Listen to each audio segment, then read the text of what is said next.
রোজ ঘরে জানালার পাশে বসি, বাহিরে বৃষ্টি, এক কাপ চা, ভেজা বাতাস আর শহরের কোলাহল, সব মিলিয়ে অপেক্ষা করি। জানি না কিসের জন্য অপেক্ষা, কিন্তু অপেক্ষার অভ্যাসটা এখন জীবনের অংশ হয়ে গেছে।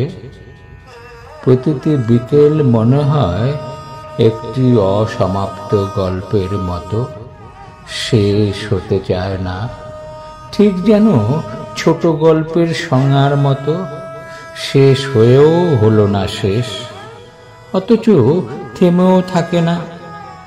আমি জানি এই অপেক্ষার শেষে কেউ আসবে না, তবু বসে থাকি।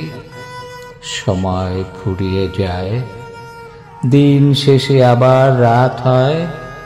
হঠাৎ মনে হয় কেউ আসবে একদিন, কেউ আসবে একদিন, ঠিক আসবে, ঠিক আসবে।